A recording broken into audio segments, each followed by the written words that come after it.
जय श्री गुरु आदि शक्ति मैया भवानी कोट कोट प्रणाम। हरेंद्र भैया कोट कोट प्रणाम। नीलम दीदी कोट कोट प्रणाम।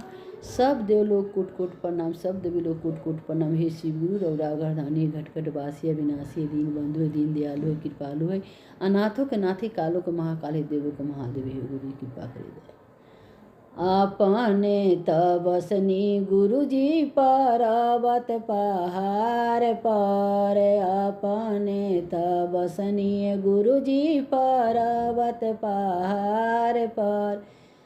हमारा के भेज दिहनी जलवा भरे के। हमारा के भेज दिहनी जलवा भरे के।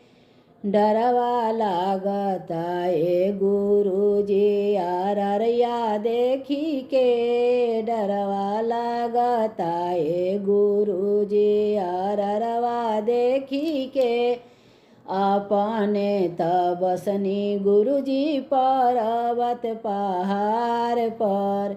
हमारा के भेज दिहनी फुलवा लोरे के। गुरुजी हमारा के भेज दिहनी फुलवा लोरे के। डरवा लागता ए गुरुजी भौरवा देखी के। डरवा लागता गुरुजी भौरवा देखी के।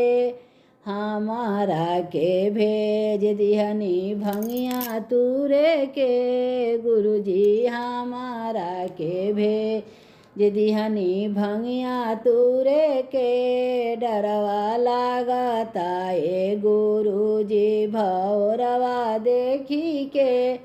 अपने तबसनी गुरुजी पर्वत पहाड़ पर। अपने तबसनी गुरुजी पर्वत पहाड़ पर। हमारा के भेज दिहनी गैया दूहे के। गुरुजी हमारा के भेज दिहनी गैया दूहे के। डरवा लागता ए गुरुजी बछरुआ देखी के। डरवा लागता ए गुरुजी बछरुआ देखी के।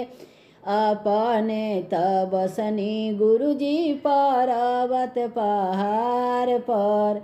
हमारा के भेज दिहनी पेरवा लावे के। गुरुजी हमारा के भेज दिहनी पेरवा लावे पेरा लावे के। डरवा लागता ए गुरुजी चिउटवा देखी के। डरवा लागता ए गुरुजी चिउटवा देखी के।